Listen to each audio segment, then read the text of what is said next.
Hi, I'm Becky Meagher, and welcome to Transitions, Body, Mind, Spirit. Transitions. We have so many different transitions in our life. And I like to give the metaphor of triathlons, something I've been doing for about 13 years. And in triathlons, first you swim, and then you get in the transition area, and then you get on your bicycle. And then you transition again, and then you run. And that's a great metaphor for what happens in our life. And our show is all about how we change from one thing to another to another. And the epitome of that is our guest, Susan Wright. She has been in the high-powered corporate world and has changed from that to being a small business owner. And it's a fascinating story. And welcome, Susan. Thank you for being here. Thank you, and thank you for asking me. I appreciate it. Yeah, what a great story you have. Thank you. All right. Well, we know that today you own 3 franchises of uBreakiFix, and your background is corporate. What do we call the high-powered job that you have been doing? So I've been in technology for almost 30 years. Believe it or not, I actually started right here in Nashville. And started out as a computer programmer, and I was so fortunate that Donna, who was my manager at the time, actually came to me and said, Susan, you're a great programmer, but here's really what you're better at. And it was really kind of marrying business world and IT world together and being able to communicate those. And that really led me down this path of startups, and I was doing .com before .com was cool to be. Wow. And eventually ended up at Oracle, which I was there for about 14 and a half years. Okay, explain to the people, I'm sure anybody in technology knows what Oracle is. I didn't. What does that mean? So Oracle first started out as a database company, and they became #1 very quickly. I'm sure everybody's heard of Larry Ellison at least once or twice in their lifetime. And he was? He is the founder, and still at the helm, believe it or not, in his 70s. Wow. And we then moved from database software and evolved into enterprise software, so ERP for financial, supply chain, order management. And I was fortunate enough to start there in 2001, which literally was right at 9/11. And got into the enterprise software side of it, and then grew within the company, and eventually ended up in an area where we focused on the top 200 customers. And so that was some of those top billion, 40 billion, 50 billion, $100 billion companies that we worked with. Wow, 100 billion. Give us an example of a $100 billion company that you are going, and you are meeting the CEO, CFO, and you are doing what? So in my specific area, I had a team that focused on retail. We focused on manufacturing, and we focused on healthcare and oil and gas and a variety of other areas. And this is software for that? That is correct. Okay. Yeah, so it would be running like their financials or their CRM, which is also customer relationship software, supply chain. And so several people on my team worked with companies like Walmart, Kohl's. I personally worked with a wonderful company up in Indiana called Cummins. They have a branch here in Nashville. They were about $20 billion. Emerson out in St. Louis. So got to work at that high executive level on strategy, their vision, making sure that their investment that they made in Oracle was really aligning what they were trying to do within their business, and to drive whatever that was, efficiency, costs down, whatever their goals were. So if they're, just kind of dumb this down for a poor little non-technology me, so a $1 billion company hires Oracle, and you come and you visit them, and they say, yes, we'll go with it. And are we talking about they're paying Oracle how much money? Like, what are we? So with software, they're paying millions. That's why they get somebody like myself. We were called client advisors and trusted advisors to those executives. So, they invest several $20, $30 million in software, and then someone like me would literally stay on board for 2 and 3 and 4 years to help make sure that they were really aligning what they bought and being able to execute against that, get it implemented, change management within their organization, and really make sure their investment in Oracle was really being utilized. you would be surprised how many people buy millions of dollars worth of software and it never gets fully executed. Ah, And so that was our job. But most importantly, you were working at that executive level to make sure vision married into what their investments were. wow. So indeed, you were the trusted advisor coming in, and they probably didn't understand all this technology. You did, and you were like translating it. Well, and I'm also grabbing resources within Oracle anytime they had an issue. So knowing the right people to go to within a now company that was over 100,000 people. When I first started, I was 39,000th employee. By the time I left, it was about 114 or 15,000 Wow. through acquisitions and growth. And so sometimes you got a little lost on who to talk to or who could help me with issues, and that was another role that we had, is making sure at that executive level we were aligning everybody to the right people, the right departments who could actually help them. Mm-hmm. And you did that for how many years? 14 and a half years, and it was high pressure, high powered, high everything. Lots of travel, I would say 70% travel. So, you know, living on the road, as we all say, the road warriors out there. And, you know, a very intense job. I don't know if you've ever read about Oracle, but we are, or we were a very high pressure, high intense job that very competitive internally and just high performance all the time. And, you know, every quarter they're looking at the lower 10% to cut. So it was always like a very high pressure environment. So if you stuck it out for all those years, you were one of the top dogs. Well, I'd like to think that I was a good performer. You know, you won't find a whole lot of people that have been there 14 and a half years. So I do think, you know, that says a little something that I was able to deliver and be a great asset for the organization. Yes. And so not only did you do this high-powered stuff, I'm sure that you were paid fairly well. Fortunately, yes. And I think that's part of the reason why a lot of us stayed on board for such a long time is, you know, highly compensated, high intense environment, but also compensated well too. And then there was a turning point for you. Yeah, I think that, you know, anybody who's watching this and they've lived on the road, they know what it's like. I mean, there's just, you know, are on the tarmac for 5 hours, you get stuck in airports, you know, you end up in cities you don't want to be in. You know, it's not unusual. They'll be running through airports, et cetera. And in 2012, I lost a really good friend of mine. And at Oracle, to death. To death. He lost his battle with cancer. And at Oracle, we had a really unusual relationship because the two of us had to deliver some assets out into the field, some training out into the field of a brand new release. And it was 15 cities and something like 18 days, and it was a scope of about 70 people.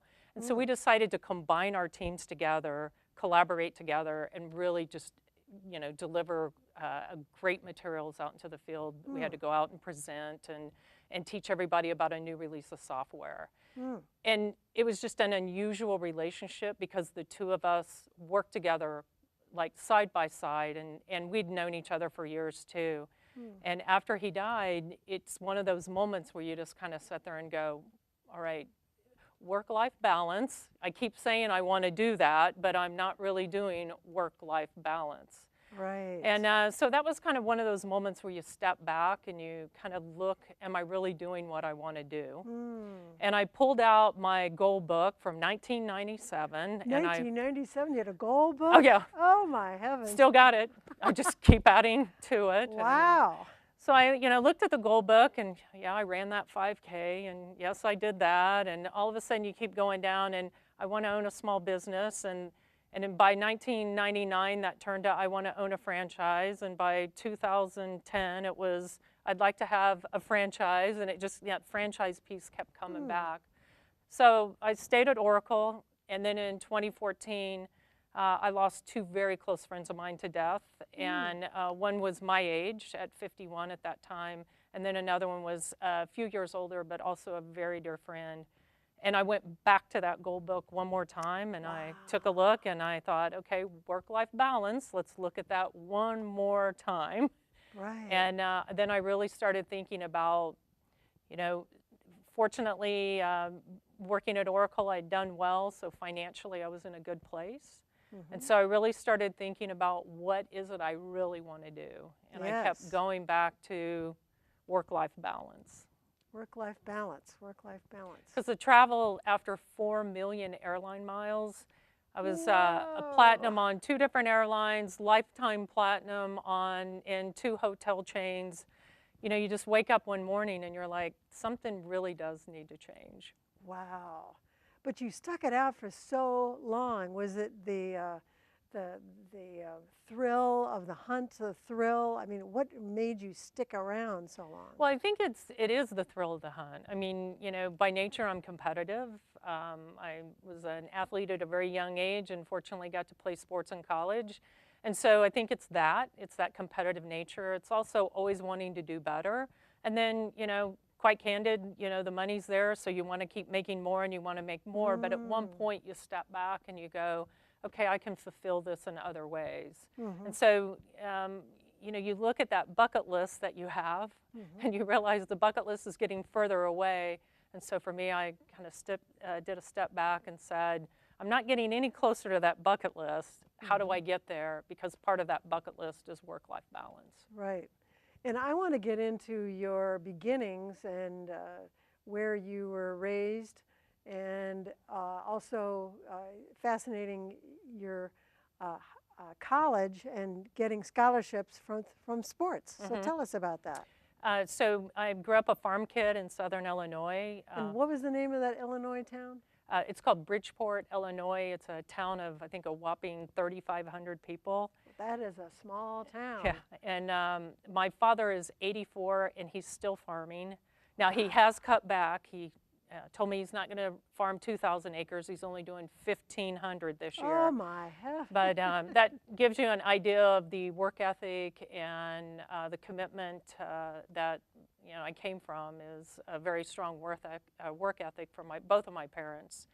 And fortunately, that work ethic worked really well for me, and I was able to take that, get a scholarship in college, and I played NCAA basketball for 3 years, and that taught me so much about people and intuition and how to walk into a boardroom and look around, and you'll be able to see who's going to be difficult, who's going to throw objectives, who's going to be on your team. And I think that was a great thing for me, just to be able to use sports in a boardroom too, because trust me, when you walk in, you can tell exactly what defense, offense you need to play very quickly. Wow, wow. And weren't you, wasn't it that the rules had changed, the law had changed when you just started college and that you could get scholarships for women? That is correct.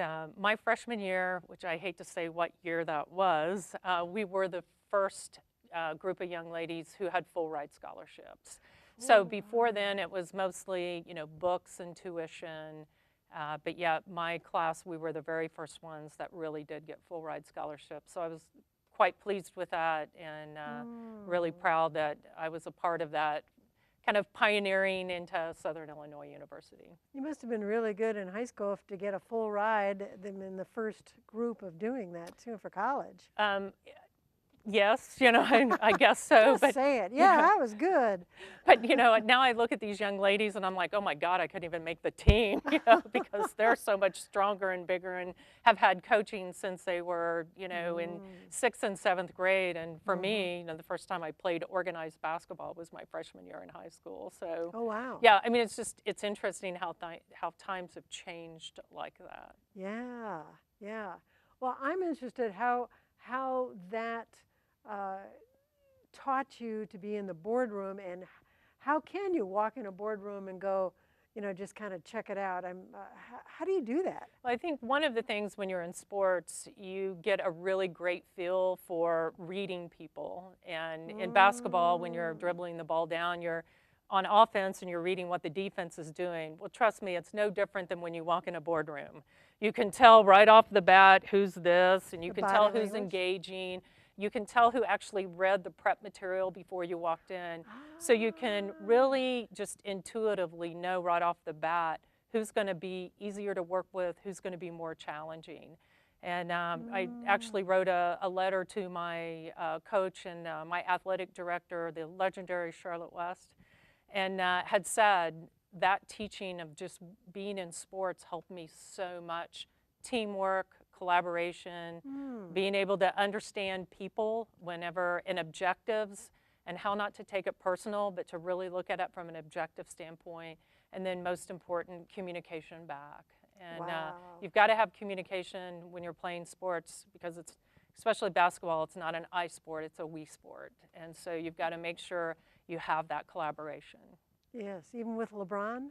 Even with LeBron, as good as he is, somebody has to pass him the ball. That's right. he can't inbound it himself and then shoot. So he still has to have someone to pass it. Yeah. And so all of that really helped me at Oracle, and it helps me where I am today at uBreakiFix. And those are really important lessons to learn, is making sure that you have that teamwork and collaboration and building that culture. Well, in the balance of your life, I know that you two also do triathlons. I do. And tell us about how you first started. And I understand you did an Ironman just a couple years ago. I did. So it started back in 1999, and I was cycling, and two friends said, hey, I think we're going to do a triathlon. You want to join us? I was like, nah, I don't know if I want to do that. And then they called me old. Old? And you were how old? I don't know, in my mid-40s or early 40s. And then they had the audacity to taunt me, like, you know, cycling around me and circling around me and teasing me. And so I said, bring it on. Bring it on, all right. So we actually went to Chicago, and it took us longer to get to the triathlon than to do the triathlon. And I was hooked from that moment on. And so, you know, thought I'd never do anything more than a sprint. Then I went to Olympic, which I'm sure you can relate to this story too. And then you think, okay, well, that's enough. And then you do some half Ironmans, and I decided to do one international, because I was terrified of the ocean and being in a wetsuit, because to me that's like, you know, a big seal with a shark looking up at you. So I did a half Ironman in Spain, which was in the ocean. So Spain, how cool! It was pretty wonderful. Oh, that is wonderful. Yeah, Mallorca, highly recommend that one. Wow. And so when I finished that one, it was okay. That feels great. You know, I think that was maybe my 4th or 5th half Ironman. And a good friend of mine, he said to me, "Come on, let's go for a full Ironman." And so we chose Chattanooga, which I know is also a location you enjoy racing in. Unfortunately, the one we did, 98-degree temperature with a heat index of 105. Wow. But when you have a great coach and you have a great team and you stay very disciplined and focused, you push through it. And so made it through it, you know, under 16 hours, which is what I was after. Yeah. And 98-degree heat. I wanted to finish a little faster, but my coach kept saying, slow down, slow down. It's all about getting across the finish line, and she was spot on. Excellent. And just for the people out there that have no idea how far the distances are for Ironman, tell them. Swim is 2.4 mile swim. In Chattanooga, the bike is 116, but normally a standard is 112. And then you have a marathon at the end to really enjoy the extra pain, which is 26.2. So normal is 140.6, but Chattanooga is a couple of miles longer. Whoa. So you get to go do 144. And did you get the tattoo? I did. Yay! I sure did. We could ask, where is it? It's down on the ankle. On the ankle. Yeah. All right. In fact, Craig, who's one of my training partners, he's like, come on, we got to get the tattoo. So I did. Yeah, good for you. Wow. I figure if I punish my body that much, I might as well have a little remembrance somewhere. Absolutely. I love that. That's great. So now you have left that billion-dollar corporate world. You have achieved your goal of owning a small business, actually 3. And tell us about uBreakiFix. uBreakiFix. Whoops. Yeah. Tell us about that and how you even got involved in that. Well, you know, I came home after a very long week of travel, and I walked in my front door, and I just said, I'm done. You know, and this is when I was working for Oracle. Just did not want to be on the road one more time.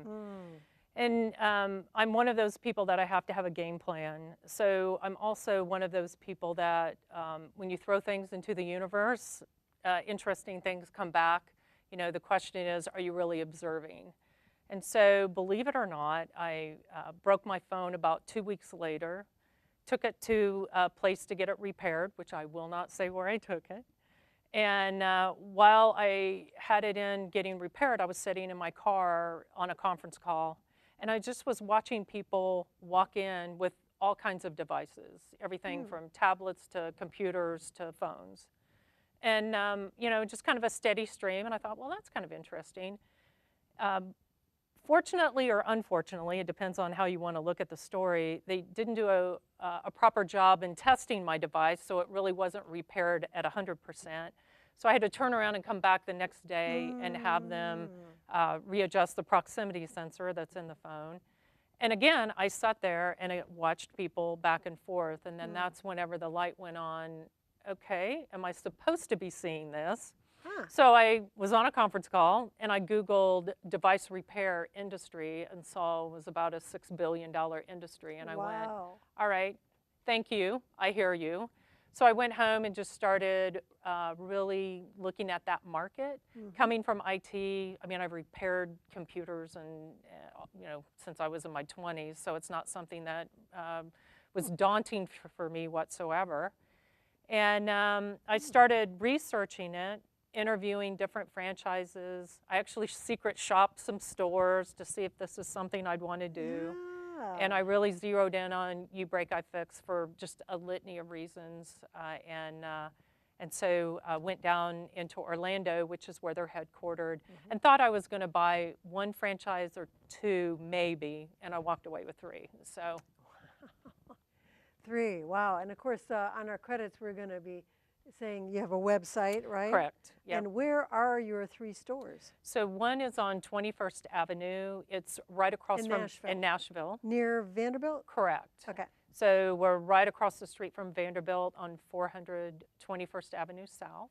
So that's one. The second one is down West End / Harding, because we all know how Nashville loves to have streets that turn into other names and then come back. So it's in the Belmead area where the public shopping center is, and that's location number 2. And then I have another one in Hendersonville. Okay. And are you out there fixing things yourself? You're hiring millennials? So I have lots of millennials. So, you know, I think that's part of this transformation is that I went from working with billion-dollar companies, and I think my youngest employee that worked for me at Oracle was 45 or 46 years old. Wow. I went from that, you know, intensity, high pressure, et cetera, all the way to millennials in their 20s. I might have one employee who's 30 or 31. An older employee of 31. My older employee, but most of them are anywhere from 20 to 29. And so, you know, going from 70 hours a work week living on the road to retail environment, working with millennials, and all young men. I've been trying to hire young women. I can't find any who know how to repair and solder and all that stuff, but I'm still looking. So. Wow. But yeah, all young men, and that has been a transformation in itself. Interesting. Wow. And then explain what exactly does the company fix? I mean, is it just cell phones? Oh gosh, no. Oh my goodness. Tell us. We fix anything with a power button. So, you know, cell phones are what most people think of right off the bat: tablets, iPads, computers, Macs. I helped with a VCR the other day. We have people who just bring in anything. I had a doctor, this is about maybe 6 months or 8 months ago, a doctor called and he had put together one of those little cars for his daughter for her birthday, you know, to drive around in the yard and everything, and it was a Maserati. He could not get it to work. He's like, I got it all together, but I can't get it to run. And he literally brought it over, ran up the stairs. We're on the 2nd floor off of 21st Avenue. We see this doctor bringing up this car.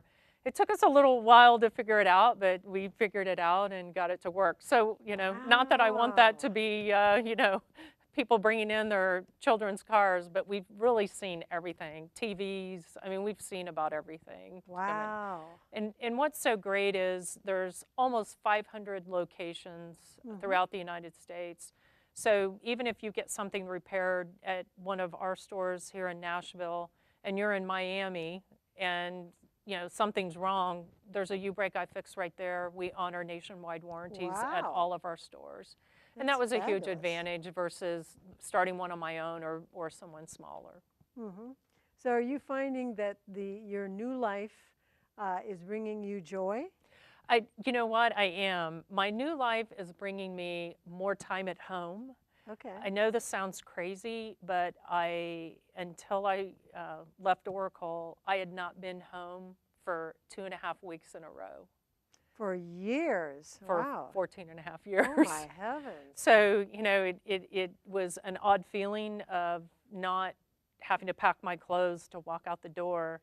And I remember the first trip I took for pleasure was about 8 months after I left Oracle, and it was the first time I'd been in an airport. And I walked into B&A and just looked around and thought, okay, this is an odd feeling. I haven't been here in 8 months because I traveled literally every week or every other week. Wow. Well, I think what you have done and transformed your life and used sports to help you in all phases of your life is just an amazing story. And we didn't even have time to talk about the 40-some places all around the world that you've done adventure travel all over. And we only have a minute or so. Can you just kind of tell us a couple of the countries that you've been to? So I just got back from Portugal not too long ago, but I have to confess my favorite country is Africa. I loved going to Africa. We were in the Serengeti, and it was the most life-changing experience. And it's funny, the travel agent that we used kept saying, Susan, this is going to be life-changing. I was like, yeah, sure it is, sure it is. I've been to a lot of places around the world, stepped foot in the Serengetis, and immediately went, oh my goodness, this is life-changing, and absolutely loved Africa. So that has to be probably one of my top places I've been. But, Peru, all over Europe. So just really love culture, people, finding the differences. We're actually a lot more common with each other than most people think, and that's why I really love traveling so much, too. That is wonderful. Well, I think your life is inspirational, going from one thing to another, and you do triathlons, which is way cool. And I think anyone seeing this program will be going, wow, I could do that too. I hope so, because let me tell you, it just takes a little courage to sit there and go, you know what, work-life balance, I do want to do this, I do want to change. All right. Susan, thank you. Thank you. All right. Well, appreciate it. Transition, body, mind, spirit, thank you. Have a good night.